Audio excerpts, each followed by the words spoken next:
University of Alaska Disability Services Annual Conference. All access, all the time. Sharing space together. When we come together online, we often don't feel connected to our land and can mistakenly imagine ourselves as disconnected from physical space. In reality, we join these virtual sessions from offices and homes built on the traditional, unceded lands of Indigenous tribes and peoples across North America. Disability Services would like to express gratitude for access to this beautiful, majestic land and for its caretakers. We also acknowledge that our shared virtual space exists because of physical infrastructure. Zoom servers connect us based on resources and availability. When you join us virtually, you're borrowing resources from other communities that make this sharing possible. If you don't know the Indigenous history of the land you occupy and would like to learn more, please visit native.land.ca. The University of Alaska acknowledges the Alaska Native Nations upon whose ancestral lands our campuses reside. University of Alaska Anchorage. Dena'ina, Atnadine, Alutiiq, Sugpiaq, Chugachmute, and Eyak peoples. University of Alaska Fairbanks. Dina people of the lower Tanana River. University of Alaska Southeast. Tlingit, Haida, and Tsimshian peoples. Welcome to the session.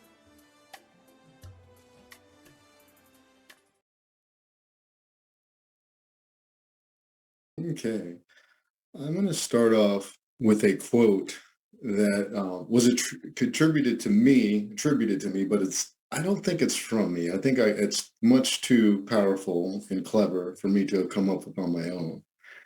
But nevertheless, it's important, and I want to share it again. Accessibility is getting in the door. Diversity is being invited to sit at the table. And inclusion is having a voice in the discussion.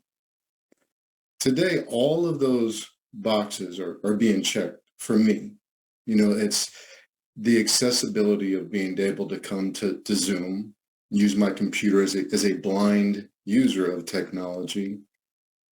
Diversity, being invited to sit at the table. I was invited here to be part of this, to be part of this experience, to share knowledge, to give knowledge, to take in more knowledge. And the inclusion part, having the voice in the discussion is part of that. So all three of those areas are very powerful, and they can sound trite, or it can sound just be quickly overlooked as it's shared in a quote. But those three pillars are often not there in the life of many disabled people, or they are often a challenge to obtain any given day. So I kind of want some of these things I'm saying to resonate with you. They may sound simple, but I hope that they can carry some meaning that help to really emphasize the points that I want to make today. By the time you've met your average blind, low vision person, they've encountered a wide range of situations that have perhaps affected their personality in ways that may cause us to approach situations differently. And maybe I can ask, put it in a different situation. I would ask, how many of you have taken a self-defense class? And I can't see a show of hands. I can hear some of the people as they put chats. And so you've taken a self-defense class, some of you have. Now, how many of you have had to be put in a situation where you feel that you've had to use that? So you sign up for a self-defense class. You go there, you learn all of these things that can be scary, can be challenging, and that's only some of you. But then the B side of that question is, how many of you have actually had to use those techniques? This is often the reality for many disabled people. On any given day, we simply encounter things that can be invasive, that can be dismissive, that can be very confusing. I want to share a few stories. We have a public transit ride system. It's called Anchor Rides.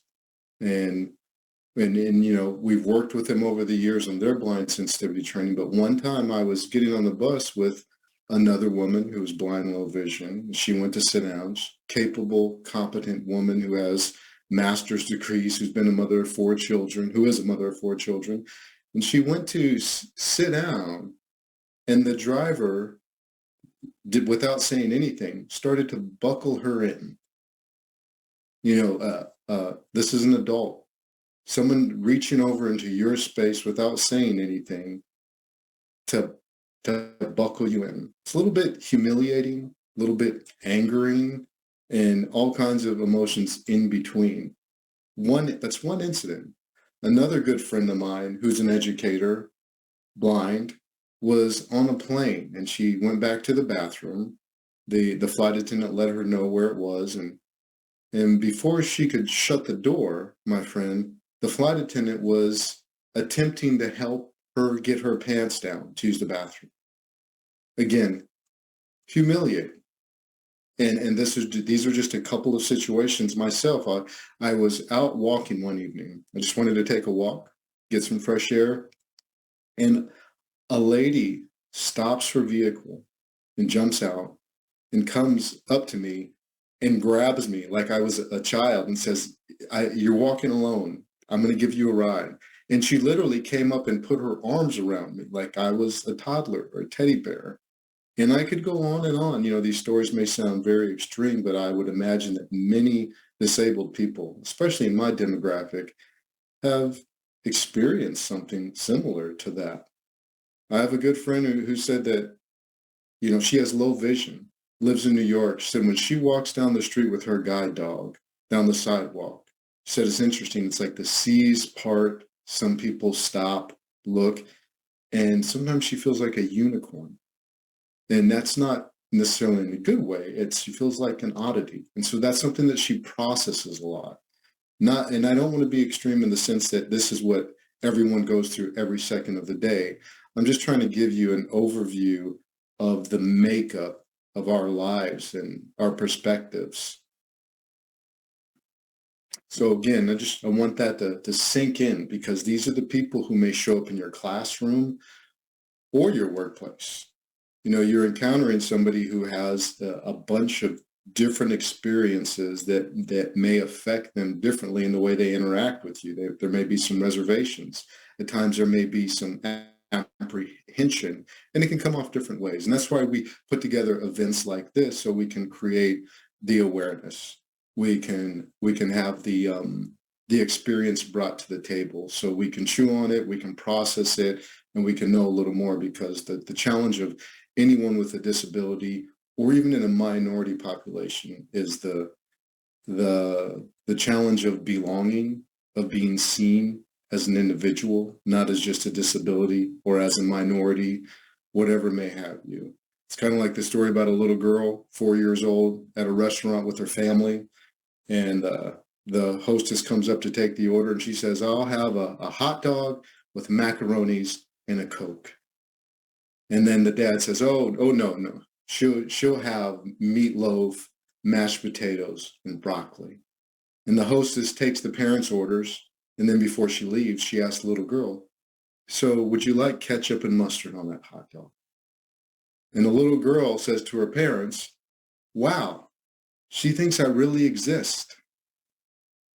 And, you know, that can be the reality, you know, when you are overlooked. So just keep that in mind as we interact, and also as we experience our own challenges, you know, the ability to communicate them, and to have a little bit of grace and patience with ourselves and with the people around us. And I know as educators, as people in the workforce, it can be challenging, you know, making the shift to taking on the reality that the way you've been interacting and presenting information for the last decade or more may need to change. It may be something that you feel you can't add to your workload, your bandwidth. But I want to remind those of you who are educators especially, both teaching and learning require change. And there's often discomfort in that growth. There's a quote, kids don't often remember what you try to teach them. They remember what you are. I have a lot of teachers who taught me a lot of information in school, but the ones I remember weren't because of what they taught necessarily, but it's simply because who they were. So that goes a long way as an educator. And I won't keep hitting you with quotes, but I love them because they can be so powerful. Something that says, true teachers are those who use themselves as bridges over which they invite their students to cross, then having facilitated their crossing, joyfully collapse, encouraging them to create their own bridges. So that's what I want us to be. I want us to be bridges that facilitate the ability for people to move forward. I often say, I just want to be a stepping stone. I want to be a cocoon to where when people encounter me, I have the opportunity to help them move forward in their life to becoming a butterfly. And that's kind of my role as whether it's a manager, leader, or an educator.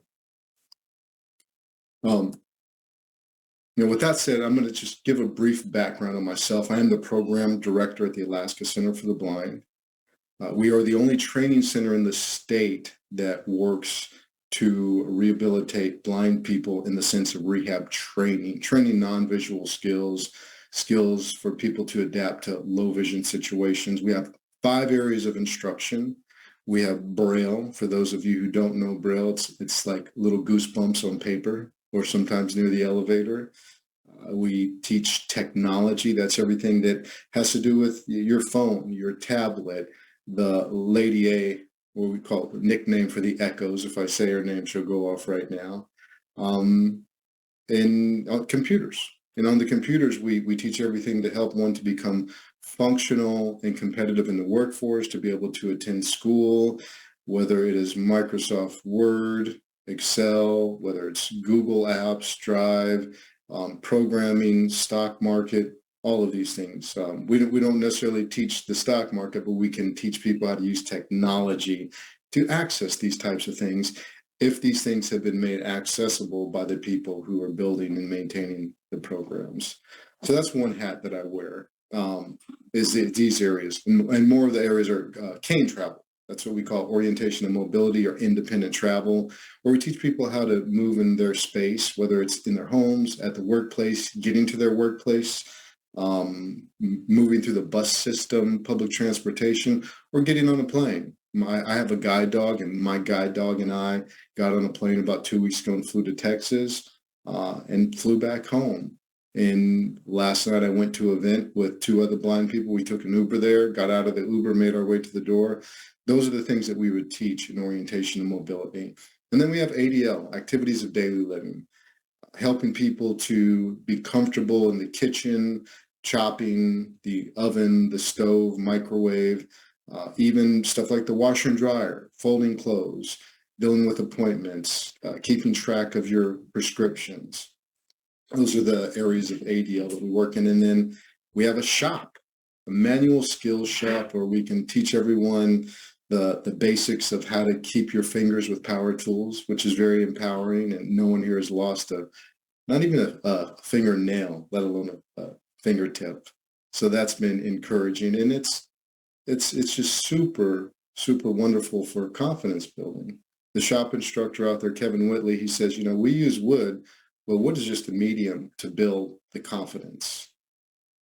So those are the main areas that we cover here. Some people will come in for a week. Some people will come in for the day program, 3 to 5 days a week for many months, 5 or 6 months. Some people will stay here for a residential program. We can have up to 6 people stay here.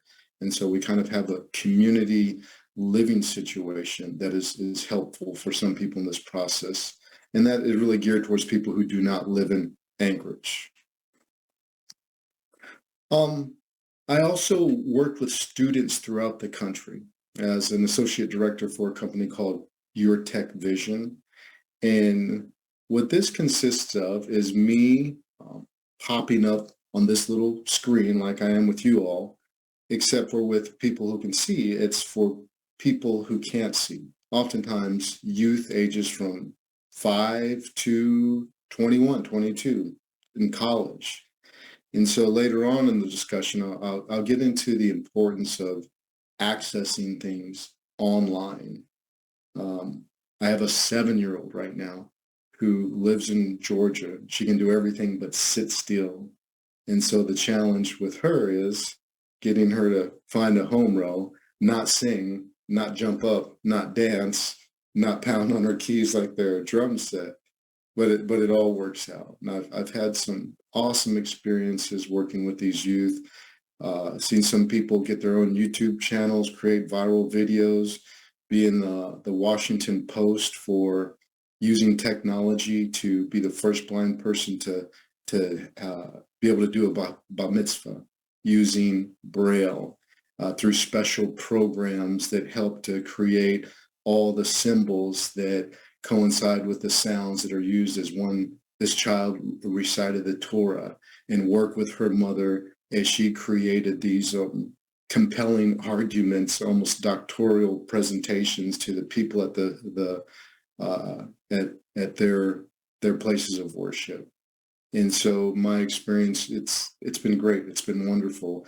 And it's given me the opportunity to come alongside people with their various challenges and through their various successes, their mountaintop experiences. So please, when it comes to questions, feel free to ask me. I do not have all the answers, but I have more than a few. So as we start off, we're thinking about blind sensitivity. I'll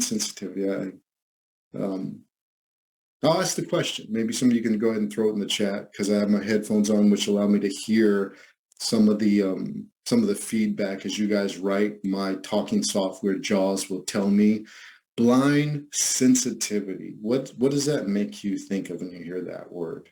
Blind sensitivity. Maybe go ahead and put a few thoughts out there and add to what I'm going to say, or we'll adjust what that definition could look like.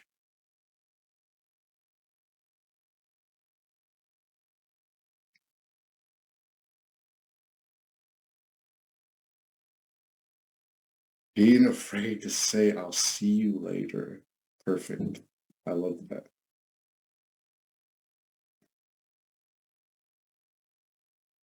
Yeah. Yes, that the place or workspace have places that work for both blind and sighted individuals. Awareness of the needs of someone who is blind. Yes, absolutely. Considering blind and low vision people when putting together activities or flyers. Yep, basic needs of the basic understanding of the needs for people who are blind, low vision. And I'm just listening to this once as it comes through my headset, so I'm not going back reading it line by line. So I'm paraphrasing some of your thoughts. It's all of those things, and more. And just that simple part of being scared or unsure of whether you can say, I'll see you later. And I want people to know, and we'll get to it a little bit, is that, that's just a figure of speech. And if we're weird about it, then it becomes weird. I know blind people that say, have you seen that movie? Or I'll see you later. And they're blind themselves. It's saying, if you say, I'll catch you later, we're not literally saying I'm going to catch you. That'd be a little scary. So there's all kinds of figures of speech that we use in our culture, and that is acceptable for a blind person. And again, that's why we're having things like this, because it helps us to know what is okay and make those adjustments and feel more comfortable. Because when we're not sure what's okay, then we can just see the disability and we don't get to see the person, because we're always too busy worrying about being offensive or doing something wrong, that we don't have the chance to enter into an authentic space with that person. Or we just back up altogether and we steer away. Does anyone know what legally blind is? or low vision, because they can be different. You can have low vision or you can be legally blind.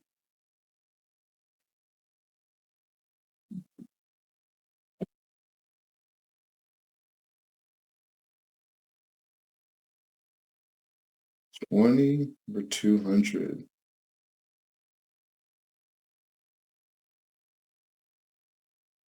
Okay.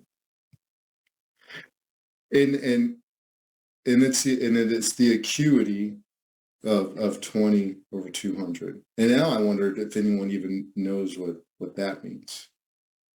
I'll give it a quick breakdown. So if you have 20/200,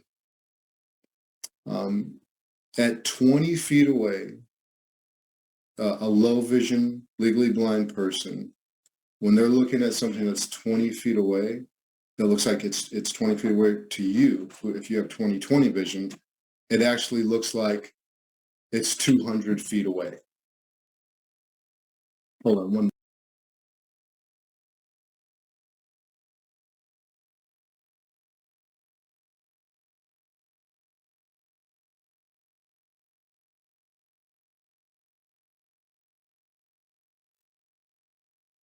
And then the degree of vision is 20 degrees or less.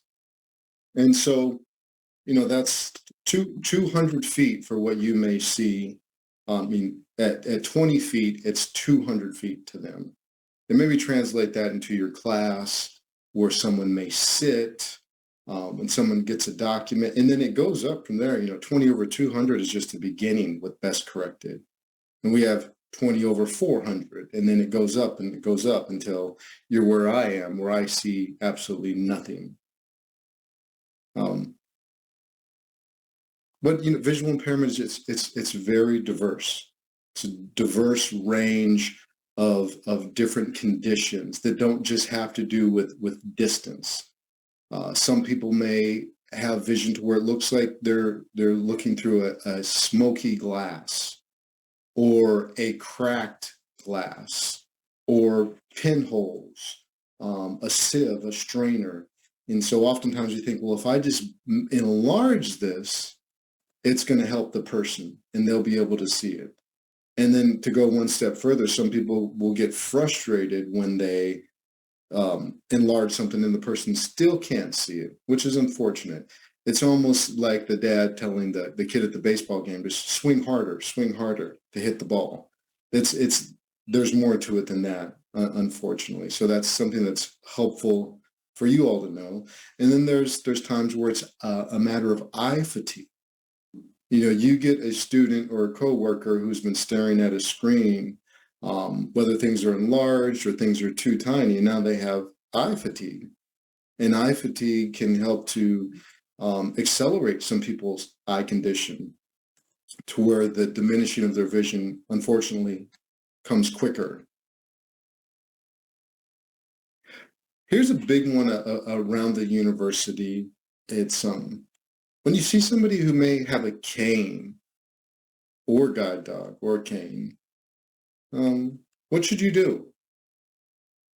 What have you done? Maybe give me a few comments in the box as I proceed. Somebody has a cane, which that has been me before, walking around the university. But what should you do? What can you do? I love it. Just say hello. Respect space. That's another good one. Make sure I don't get in the way. Similar, yes. Ooh, interact with the person and ignore the dog that is doing the job. That's a really important one. And just a squirrel moment. I had a friend who went to guide dog school with me. He had his guide dog. He went to college, and we went to a college down stateside. And at some point, it became funny for other students to call his dog when he was walking on campus. And so to start distracting him. And so he would be coming to the stairs and someone might call his dog and the dog might pull him and he might stumble a little bit. And or he might be going through a door. And people didn't realize the significance of those distractions. But it got to the point where the dog started getting stressed because the dog started getting stressed because when the dog did this, then the owner would have to do a leash correction. And then the owner started getting stressed to the point where the owner said, you know what, I'm going to have to return the dog because this is becoming a stressful experience for both me and the dog. So it's really important to not engage people's service animals unless you have a rapport with them and they may have a variation on how they accept or allow interaction with their dogs. And for those of you who know Edgar and me, I do have a place in the space where people can interact with my dog when I pop off the harness. And Edgar's a puppy. He's a dog. And so it's worked out very well. But keep that in mind when you see service animals, because I know that there are more and more people that have been at the university over the last 2 years with service animals than ever. And so with the cane, with the dog, one thing is if someone does look lost, which does happen, which is really can be a big part of the anxiety for people to not even want to commit to going to school or the workplace because of the worry about getting lost, which even happens to sighted people at the university. But it's always okay to just say, hey, do you need any assistance? You know, and hello, my name is Nate. Can I help you? Do you need any assistance? And the person might just say, no, I'm fine, thank you. And again, going back to the encounters that we have had with people trying to assist us, sometimes a person may sound a little like snippy, like this, they're going into the self-defense mode because they don't know what's going to happen next. And so that I talked about graces, you know, just kind of being patient with people. If someone says no versus no, thank you, they're not completely trying to be a jerk for no reason. Maybe they've had a negative experience. And like anything, we don't want to let one person's response to us paint the picture for everyone in that demographic, because that can be damaging to any minority, any demographic, any people. And so if a person needs help, what's our next step then? They say, yeah, can you tell me where this blank, fill in the blank is? One thing we don't want to do is say, oh, it's down there and then, or it's over that way. We want to be descriptive. Those are the things that help. We want to say, well, the way you're facing now, if you continue to go straight, in about 5 yards, you're going to come to an opening on your right, and you're going to take that hallway. You know, so descriptive words. And then if you want, and you had the time, you can say, well, would you like me to show you? And they might say yes. And then you would say, okay, would you like to follow me, or would you like to take an elbow? Taking an elbow is what we call sighted guide. And it would almost look like, you know, when you're kind of escorting somebody into a banquet, at least back in the 1800s. They might just grab your elbow lightly and you would just walk them. And ideally, they would have their cane and they would still be using it, moving it back and forth left to right so they could detect any objects maybe that you didn't see on the side of them or as you come to stairs. And that's what we call sighted guide. Just saying, hey, would you like to take an elbow, or would you like to follow me? And if they say, I would like to follow you, it's helpful to talk to them. Because if you say, would you like to follow me? And then you're just silent Bob and you start walking, then that may not be helpful. But if you just say, hey, oh, you know, I small talk, some chit chat. You know, I've seen you around here at the university, or what's your name, or where you're going, or my name is so-and-so, and just keep up a light conversation, and that can be helpful as you guide people. But never take somebody's arm and say, oh, I'll show you. Never grab somebody's cane. I've had someone do that, grab part of my cane and say, just kind of, it's over here, and use my cane. And that's something you don't want to do. That's an invasion of someone's space, because their cane, just like a wheelchair, it's an extension of who we are. And same with guide dogs. And remember this too, it's not amazing for a blind person to walk by themselves. it does, from our end, I realize it takes training. It does take some courage, but if we treat everyone like it's amazing, then that can also make people feel like their disability is representing them more than their individuality. So, and there's a balance, because I get inspired by people, by books, authors, events, people who've overcome challenges or who've adapted to them. But I know I want to be careful how I phrase that when I'm talking to them, because, blind people just want to feel like they're living their lives. They don't want to necessarily be everyone's inspiration, because then sometimes that gives them a place where they feel like they always have to be achieving something, and instead of just living their life. When communicating with a blind, low vision person, speak directly to them. Don't speak in the third person if they're with somebody. And I see that happen with other disabilities. Yeah, the other day when I got on the plane, there was a person getting on, and they had a wheelchair. And I heard the flight attendant say to whomever was with them, "Will they like this? Can they do that?" And I felt bad for the person. I didn't have anyone with me except my guide dog, so no one was asking Edgar what I wanted to do. They were talking directly to me. But speak to the person. You may have a parent and a student come in, that if that student, typically by the time they're coming to college, it's because they're of an age where they can communicate themselves. So don't ask the parent, can they do this? Can they do that? Are they all right doing this and that? Because the compound interest of being spoken to or spoken about like that adds to those encounters, adds to those little micro assaults on our individuality. And that happens in, again, minorities, different demographics, disabilities, whether you're a senior, whether you're of a color, whatever it is, those micro discriminations can add up, and they can affect people.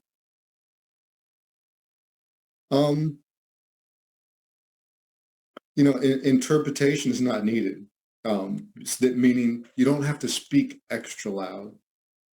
And I'm not sure why that always happens. People will speak loudly and slowly. It happens to people who come from other countries and speak a different language. Even if they've been educated here and have a degree, people will still often speak louder or slower. So nothing like that is needed. Our hearing is very, very good. No need to even slow down your speech. Then the figures of speech we're getting to is, it's okay. It's okay to say, I haven't seen you in a while. It's okay to say, I will see you later. It's okay to say, have you read this book? Have you watched this movie? You don't have to miss a beat in that. It's just a plain old figure of speech. On the off chance that someone says, wait, I'm blind, how can I see it? With anyone, you don't want to make that issue that they have your issue sometimes, because we can also get pulled into that. So maybe someone has had so many negative experiences that now their blindness is their identity, and they're going to kind of let you know. And that can happen with lots of other disabilities as well. So if somebody does get offended, it doesn't even mean you're doing something wrong. So is it straightforward? Not always, but I'm giving you some best practices, and I am the blind person, and I've worked with tons of blind people. So I'm giving you not only best practices, but observations. Yes, some anecdotal, but there's textbooks, observations, other things that I've been involved in where just know it's okay. And if a person does get, a little irritable, don't take it to the bank. Just let them be, and kind of be kind and thoughtful and respectful, just like with anyone else. And different people use various types of language to refer to their vision loss in communicating it. So you may have heard me throughout this presentation say blind, low vision. Some may say legally blind. Some people may say visually impaired. Those are all reasonable. I would say the one thing that can or a couple of things. Not everyone likes being referred to as blind if they have some vision, and some people are just fine with it. So that can be one of those areas where, just like a pronoun, don't, you can say, hey, with your vision, do you describe yourself as blind or low vision? It can feel awkward, but if don't let that be a barrier. We ask one person, ask the next person. After a while, it's just a common question we don't think much about. We're in a changing, evolving society, so we have to get over ourselves sometimes.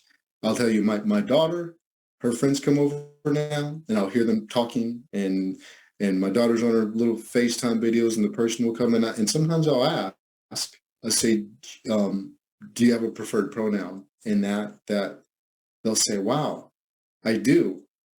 And it's different than maybe this person or that person, but thank you for asking me. And so it's helpful, just to ask some questions like that. Do you prefer blind, low vision, legally blind, so forth and so on?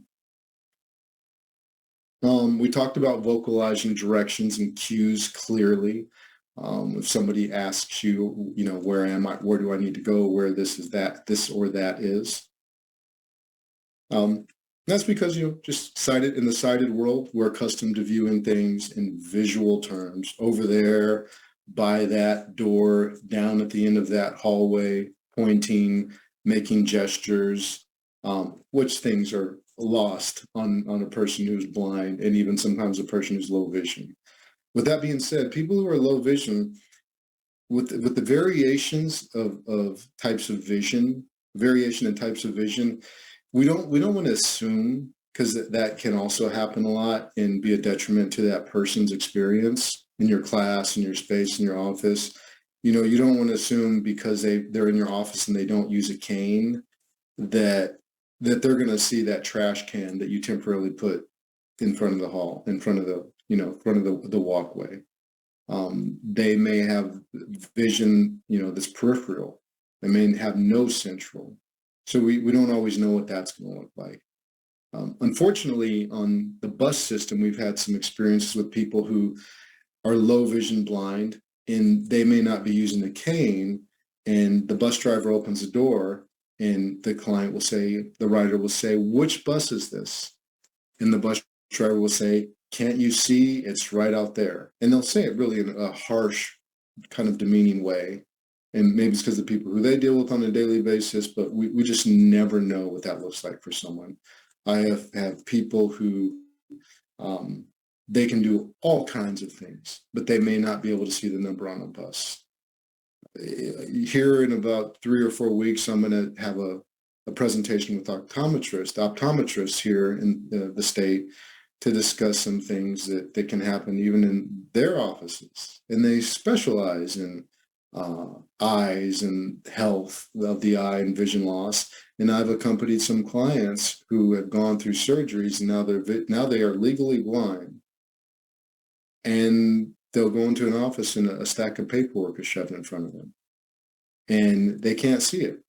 And they're at a place where they are there to receive help with their vision, and then there's not a lot thought given to this big stack of paperwork in front of them. So those are again kind of the micro things that can happen that can make people weary, make people check out, or be a little cranky. I want to take a moment to answer any questions, because I just dumped a whole bunch of information on everyone. So if you have any questions, feel free to go ahead and put those in the chat now.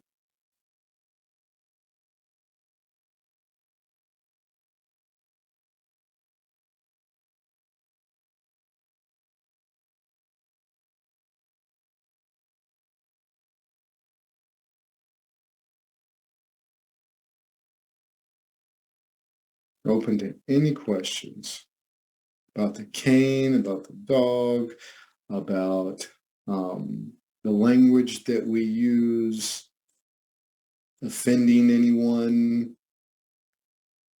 praising anyone too much.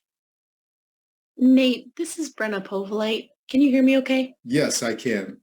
Is it okay to ask questions in this medium, do we have to use the chat or can we do it like this? You can do it just like this. Okay. I just have a question that is it's tough to type out. So I figured this would be easier. So just not speaking for the deaf community ever, but I do know that in the deaf community, there is not a rejection maybe, but a sensitivity around the term hearing impaired. Mm-hmm. And I know that you had commented on people using labels such as blind, visually impaired, low vision. And I'm just wondering if you can comment on, has there been any, I don't know, discussion in the blind, low vision communities about that term, visually impaired? Because some people in the deaf hearing impaired, some really do mind that term and they don't prefer it. And I'm wondering if that terminology just has the same effect or the same, brings up the same comments and the same feelings for people, or if it's a totally different ball of wax. Oh, great question. And I saw the other question, or heard the other question, saw the other question. There I go with my figures of speech about the door.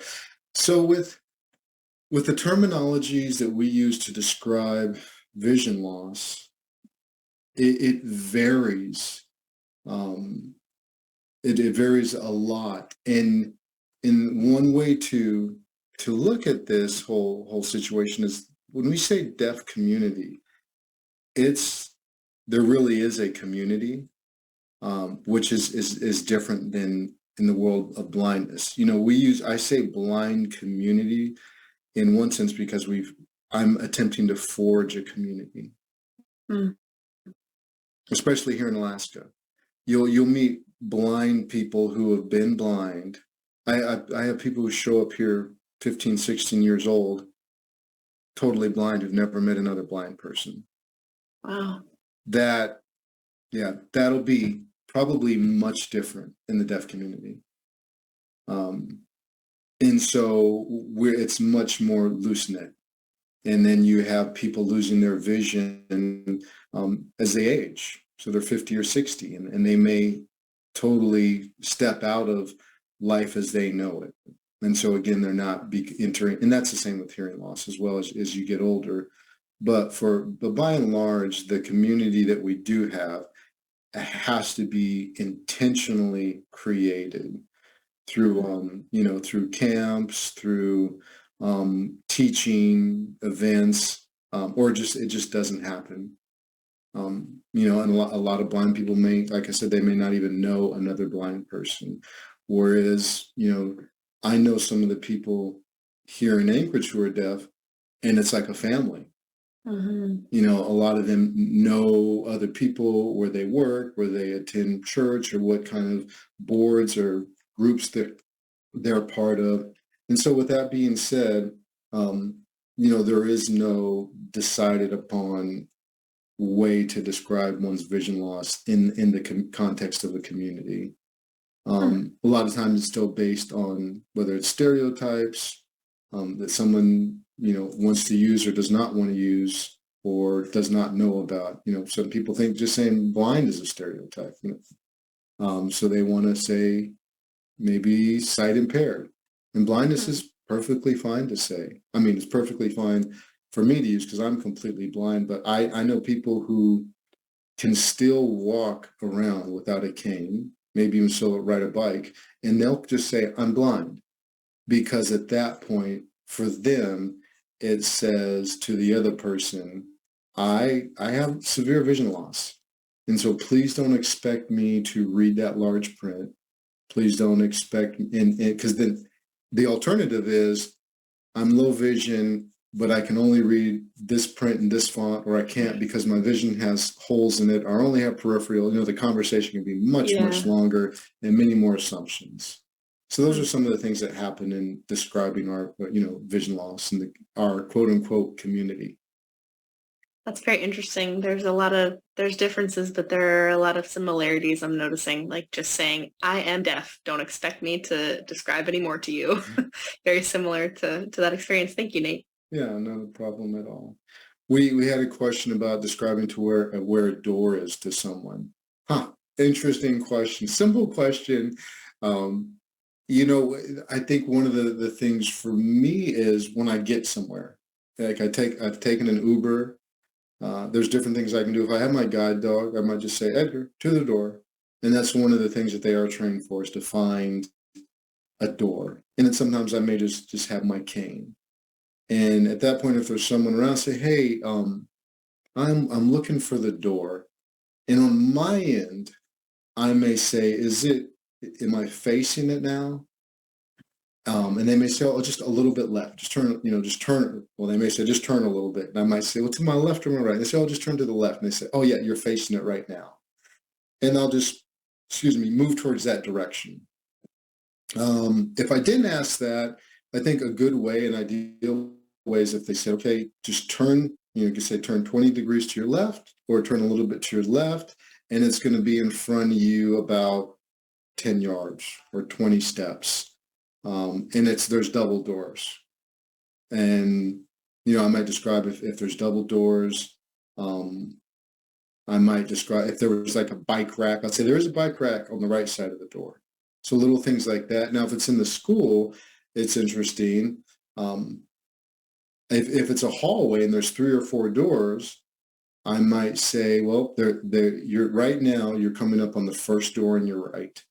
And it's going to be the 3rd door down. And yes, you can use clock times. But remember, it's their clock face, not your clock face. Because if you guys aren't standing, the same direction, your 1 o'clock may be their 3 o'clock. So just keep that in mind if you're looking at things that way. And then again, the default may be, I can show you. Would you like to take an arm? Would you like to follow me? So whichever one you feel comfortable doing.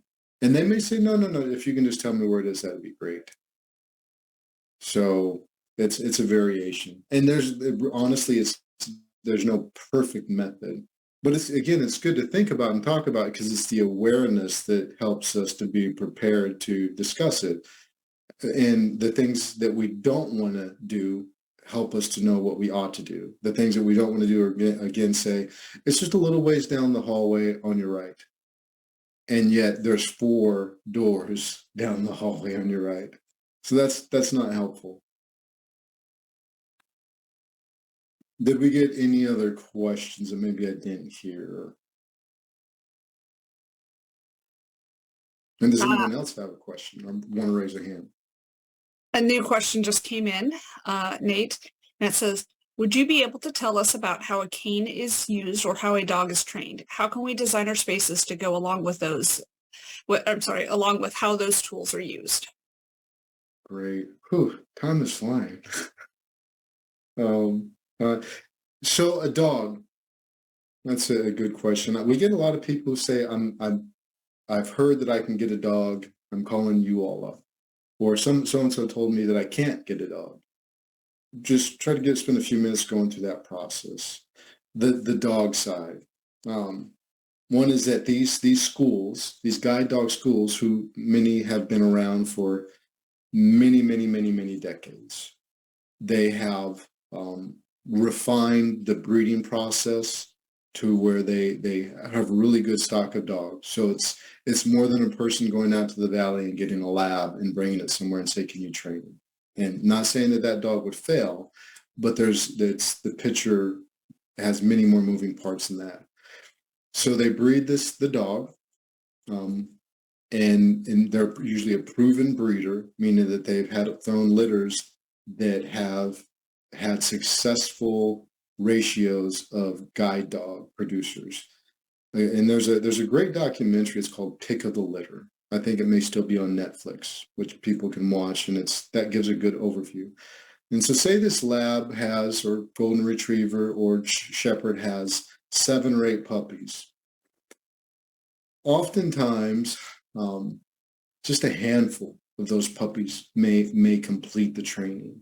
The bar is very, very high. That the first year of the puppy's life, they will live with a puppy raiser. And so that puppy raiser will put them through all of their obedience, basic, intermediate, expert. They'll They're supposed to teach them good manners. You don't get on the furniture. You don't steal food off the table. You don't drool and beg, all of those things. And along with that, they'll do some exposure training along with the school. So they'll set up things where maybe you go to a construction site with the puppy and you walk around and there's heavy equipment rumbling past you. You take them on planes. You walk downtown with a bus and their hydraulic brakes are letting off those, really loud sounds. So you put them in some uncomfortable situations. When they're puppies, they're rolling them over on little kind of pokey mats to make them just get used to different type of places and spaces. Sometimes the puppy is doing overnighters with a family that maybe it's never met before because it has to be used to changing environments. So those are some of the things. I'm probably missing many more. Just think escalators. How many of your pet dog would want to go up an escalator, or the thought of an elevator, or maybe even a small boat, things like that. And hopefully that helps people to know that it's not just as simple as getting a puppy from your neighborhood breeder and training it. Yep. Pause for Purple Hearts is a little promo message we're getting. There's someone locally who helps with service animals. So that's year one for these dogs. And then year two is when they connect with their puppy trainers. And they're going to go through the process of learning the guide dog commands and working in a harness and the different distractions, whether it's birds, other animals, ducks. I was in Texas and Edgar and I are walking and there's turtles and there's ducks and there's barking dogs. At guide dog school, they would even come in the morning to our kind of lecture room, and the trainers would walk around and they say, "Oh, your dog is so nice," and your dog has to stay and sit. And then they would throw treats down in front of your dog, and your dog has to stay and sit. And then they might come in there like with a remote control car, and then they come in there with a cat. And then they might lower something from the ceiling, looks like a big toy that a dog would love to jump and chase and bark at. So all of those things go into the training side. On our side, there's some people who have quite a bit of usable vision, but they are legally blind. And then there's people like myself who are completely blind who apply to go to guide dog school and we get accepted. Through all the applications that I've come across, there does need to be a recommendation by an orientation and a mobility instructor, an O&M trainer, somebody who teaches cane travel or independent travel. So you have had to have that box checked most of the time. There is typically not a cost to the applicant. Some schools, everything is in-house, paid for by their donors. And then sometimes other organizations will sponsor an applicant. So maybe the Lions Club or the Rotary Club, whatever may have you, they'll sponsor the person. On average, it costs for one of these luxurious pups is about $45,000 to $50,000. And my friend, she says, "Well, I didn't get a car for my 16th birthday. I got a Lamborghini." So that was her gift. And you typically have to be 16 years old to apply for a guide dog. And then you would go to the school. Sometimes they will do home training. That's something they did during the pandemic where they would fly out to you with the dog and you would do training in your community. Ideally, it takes place on campus. I went to New York and being there, we were able to work the Central Park, the bus, the subway, Macy's, the sidewalks crowded with people there, the barricades, all of those lovely things. I was able to work my dog through as they trained me on how to be a guide dog user. And really, you're learning almost how to be a trainer yourself, because when you go home, you're continuing to reinforce all of the training. And at times you're teaching your dog new things. So maybe new targets. If you went you're at the campus and maybe you said, we just entered the door in this place, this building, and we want to make it over to Kile Brothers. You might just say, "Hey, Kile Brothers, and you've targeted that place from that door, and your dog might whip you around the corner and then turn right, and they get the Kaladi brothers, and you reach in your little treat pouch and give them a little low carb, low fat diet wafer, whatever it is. And so you can target train your dog. So all of those things take place with the dog side and the guide dog user side. I will say that guide dogs their work. My cane, I just throw it in the corner. That's it. Dogs, you don't just sit them in the corner. I was up at, oftentimes 5, 6 a.m. taking my pup out, making sure he gets fresh air. There's food, there's picking up, there's vet visits, there's lots of hair involved. So there's brushing. So it's not a cure-all. And unfortunately, even including myself, when I first lost my vision when I was a teenager, I just thought, okay, I'm going to get one of these cool guide dogs and they're just going to get me where I need to go.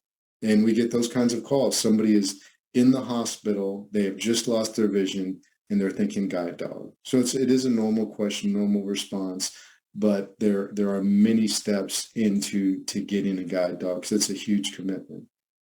My dog he's 7 years old now. I've had him for 5 years. We have some other instructors here at the center. Their dogs are 9, 10 years old. So they've been committed for many, many, many years. When you're traveling, it's great to have my dog, but the airport and the plane, not always the most convenient setup. I was in Juneau.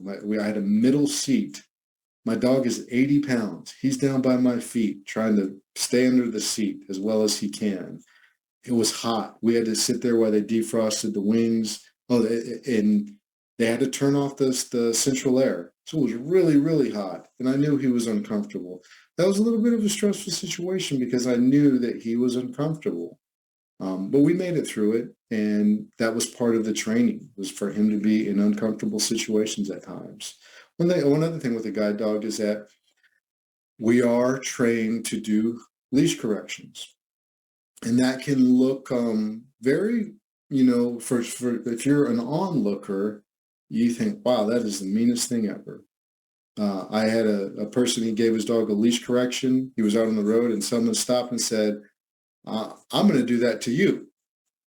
And when we leave the guide dog school, we get a letter that kind of goes out to our coworkers, our families, saying these are the things that we do and do not do, and you may occasionally see us correct our dog with a leash. They do teach you the proper way to do a leash correction, and this is something that I didn't know. What many people call a choke chain, that's a collar that has the 2 rings, and you pull it and it tightens. There is a right way and a wrong way to put that on. The correct way is you do the quick correction, and it actually puts pressure on the back of the neck where all the muscles are. When people put it on the wrong way, your average person, and they do a correction, it'll constrict the actual throat. And not only will it constrict the throat, but it will stay tight for a while. When it's on the correct way, it restricts the back of the neck where the muscles are, and it loosens very quickly. And you're doing the leash correction is a quick pop. It's not where you're holding it and you're trying to choke the animal. That would be abusing your service animal. So those are some of the things that go into the training as well. Canes. Oh, go ahead. Oh, sorry. I was just going to say we have a couple more questions too. Okay. Well, canes, they detect objects in front of you. You're swiping back, forth, left, and right. It's not helpful to have kind of sometimes a sandwich board signs in places that would be in the walkway, or certain planters, which I know that there are some beautiful planters, especially in some of the bridges, at least there were before. So those things can be questionable at times. But at UAA, for the most part, I've always had a good experience. But go ahead with the other question. Yeah, or those planters where the plants with really long spikes stick out. Yeah, Those are great. Not helpful. And here's the other thing: you probably wouldn't even think about it, but when you're in the building, is the Rasmussen building where DSS is? Yes. The stairwells, the backside of those are just perfect face head knockers. The way that because the back of the stairwell are open, so if you were just kind of turned quickly, your cane would be moving under it, and you might turn sharply to where you would hit the underside of the steps. Good point. Yeah. So those are some of the little things in life. With stairs and design also, it's if you have like in the mall, you'll have like certain like 3 or 4 steps on the left and the right, like in Fifth Avenue Mall. Sometimes having when you don't expect those certain stairs, it's good to have a texture change in front of it, whether it's a certain type of carpet or smooth surface. Those can be helpful. What are the other questions you have? All right. So Kaya at UAS asks, if we're giving a presentation with visuals, what is the best way to make the experience equitable for a blind person or someone with low vision? Great question.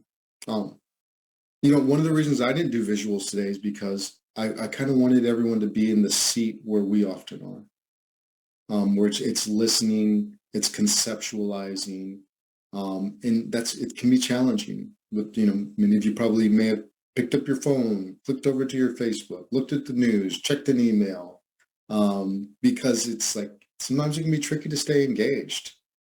The best ways, anything that you're going to share your screen on, if it's going to be a document, PowerPoint, send that out ahead of time. As Word documents are a best case scenario, Google Docs are just as good. So you may have a link to a Google Doc. You may a PDF is a great alternative. So I would say whatever you're going to present on the screen, send those out ahead of time. Links can be accessed in the chat box, but for the most part, that's going to be a more advanced user of technology that's going to get to the link. So if that can go out in an email ahead of time, it would be helpful. And the caveat to those PDFs, because Nate, we've been saying the whole week, don't use PDFs. Yeah, like I make said, sure they're accessible. Word documents and Google Docs are the preferred. PDFs they go down the chain more. And you just have to, because they have to go through their accessibility checking process. Yep. And then PDF forms, that's 90% of the time your form is going to be off. And it's hard if you just even run it through a quote unquote accessibility checker. If you have a form, Google Forms is going to be great. SurveyMonkey is going to be great, or Microsoft Forms or things like that. Maybe even some Blackboard tools. Yep.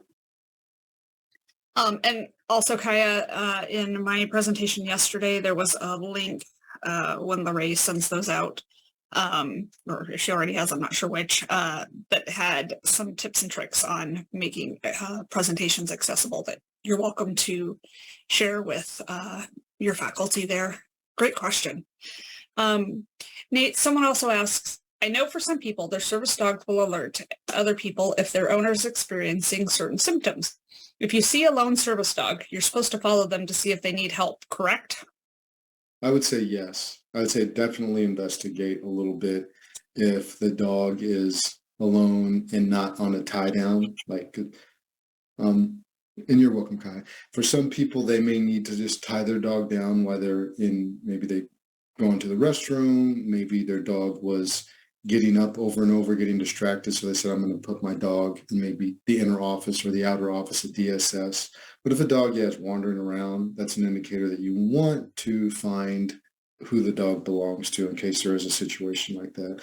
And if the dog is wandering around, it would be okay to grab, with our service animals, guide dogs, it would be okay to just grab their leash because they are trained to be handled by anyone.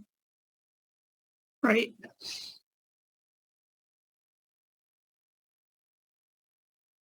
And were there any other questions?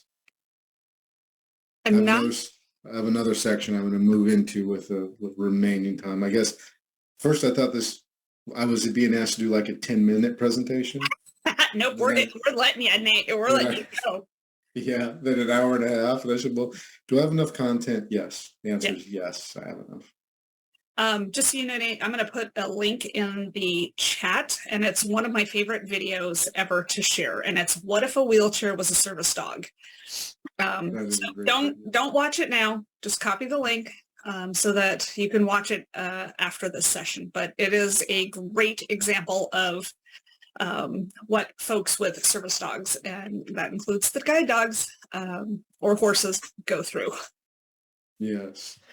And great, great segue. So I do want to talk about design and accessibility. It's kind of even a bigger part of the conversation in many ways, but there's so many variations of details that I'm striving for awareness, not for everyone to walk away with a high technical understanding of design and accessibility. There's a quote, some of you may have heard it. Everyone has a plan until they get punched in the mouth. It's kind of a crude, barbaric way of putting it, but it's also captures like these plans. And this is what it can be like as you enter into the other side of the disability lens and become part of the community. Much of your theories can fly right out the window. And what I mean by that is that when you're maybe a professor, maybe a teacher, and you think, well, someone else has this figured out. I've heard that people can do this and that on their phones. I've heard that people can do this and that on Google Slides. And so you just get your assignments ready and they go, and then a student comes to you and they say, well, I can't do this. And you could be a little irritated, or you may give a non-answer and there's no resolution.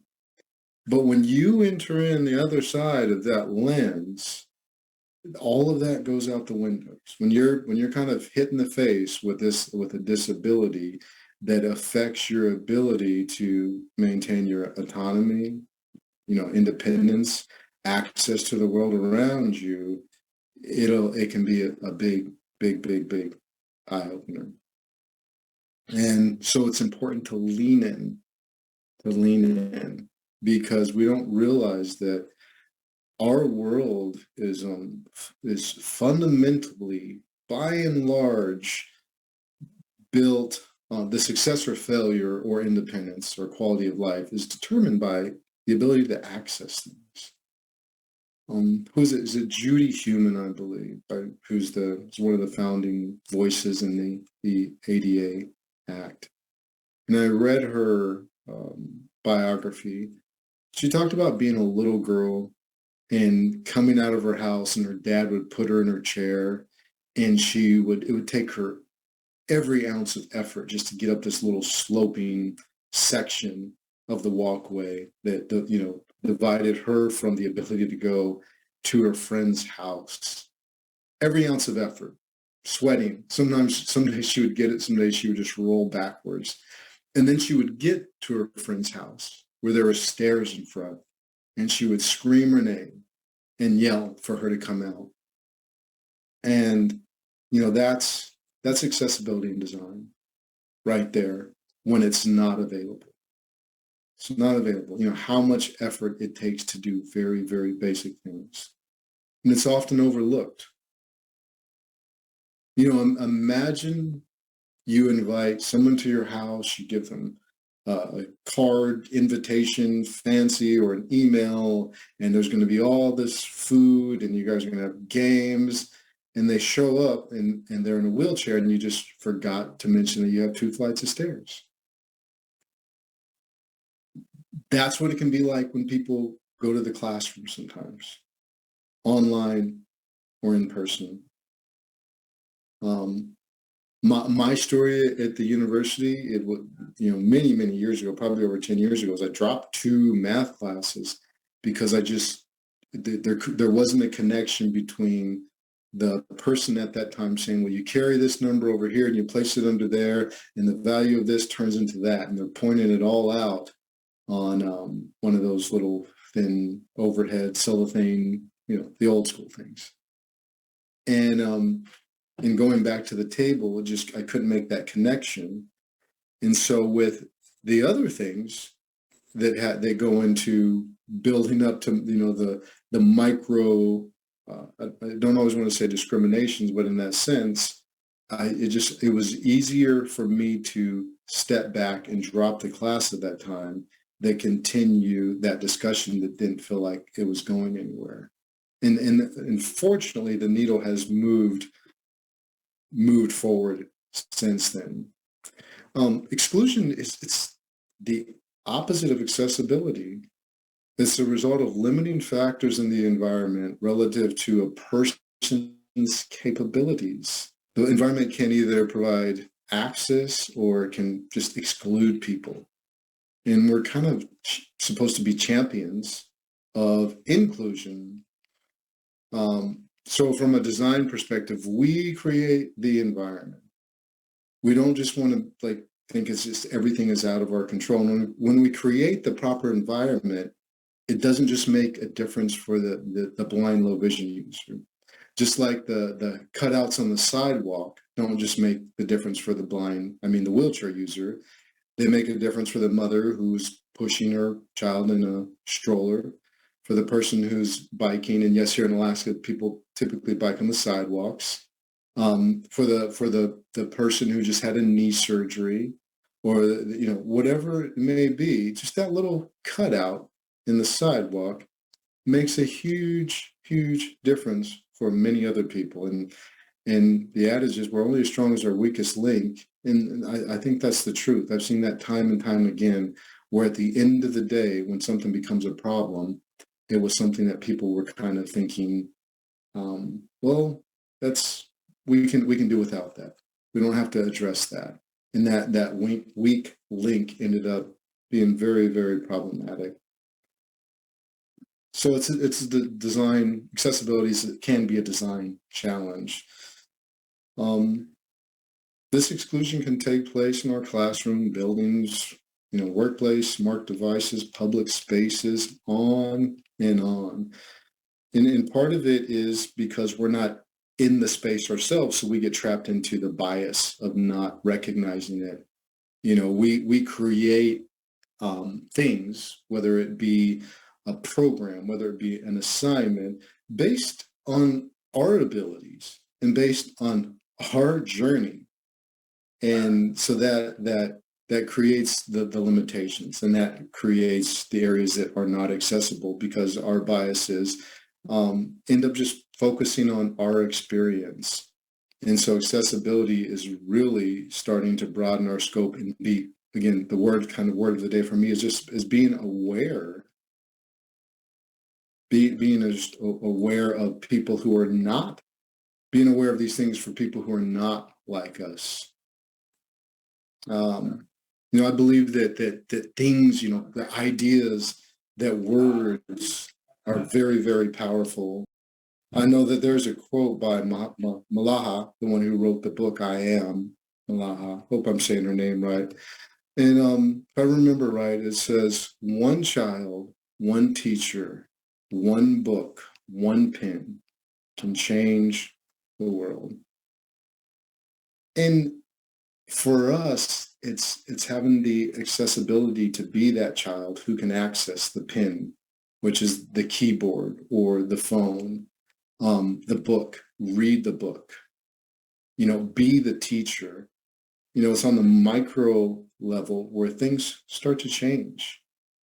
And so that's what accessibility is. It's the opportunity to change, to increase one's quality of life.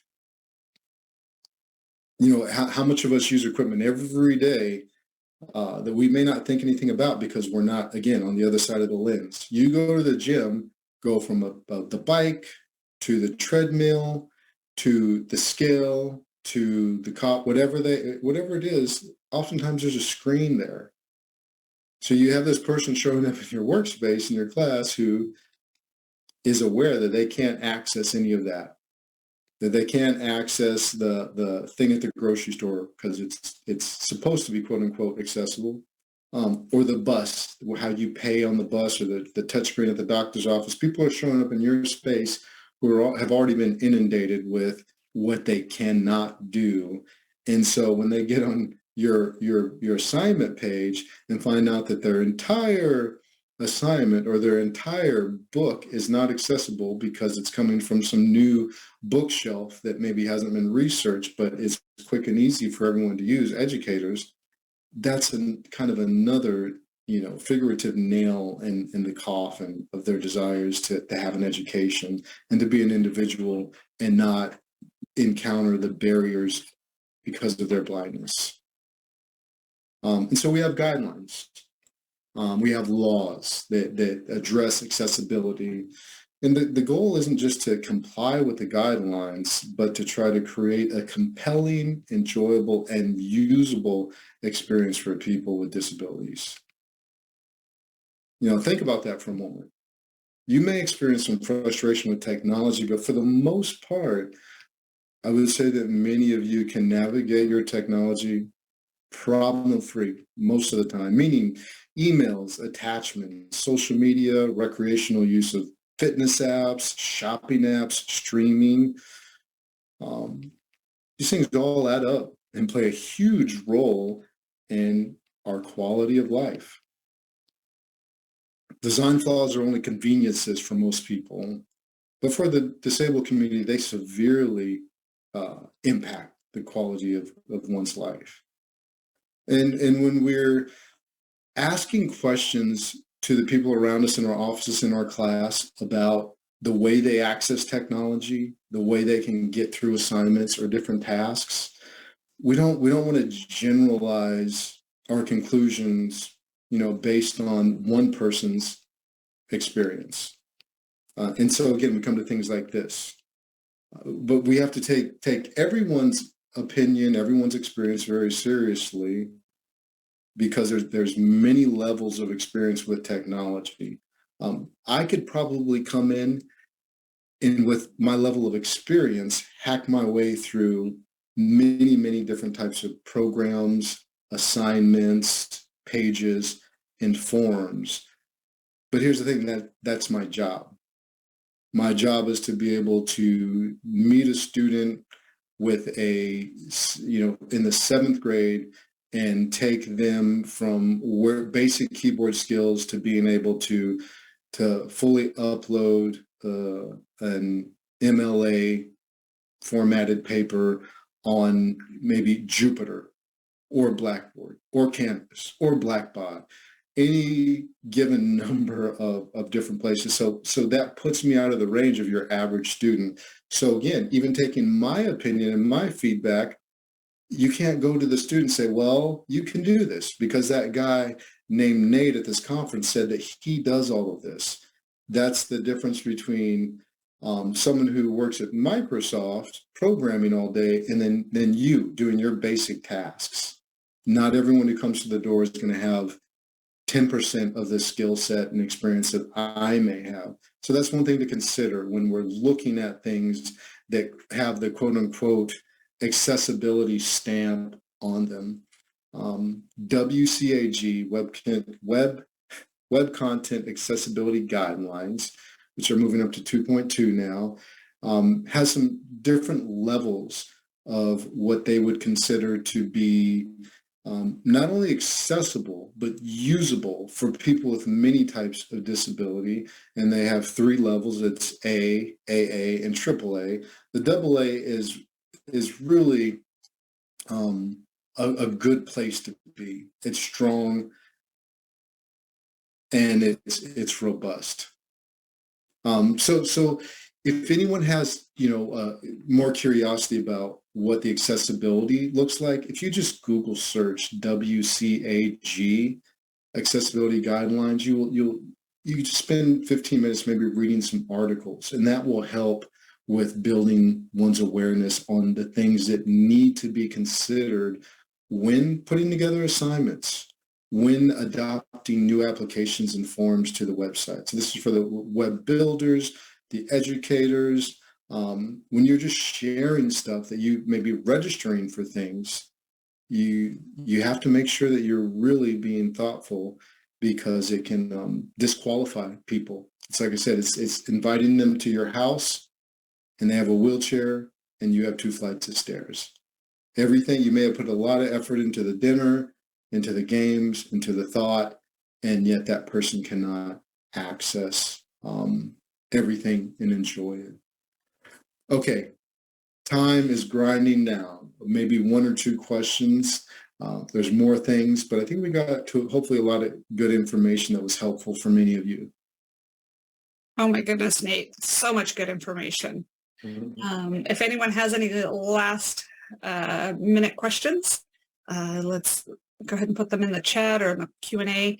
I'm throwing into the chat the UA website, alaska.edu/accessibility. That's also got a lot of great information, especially on the WCAG standards. And so, take a minute to go visit that if you can. I don't know why it didn't wrap it, but You're welcome to Sitka. Nate, seriously, this has been such an amazing presentation, and every single time you talk, I learn so much from you. Even after all these years of working with you, I still learn so much. Thank you. Thank you, Brenda. Jessica says, it's been terrific. Thank you. Brenda says, thank you, Nate.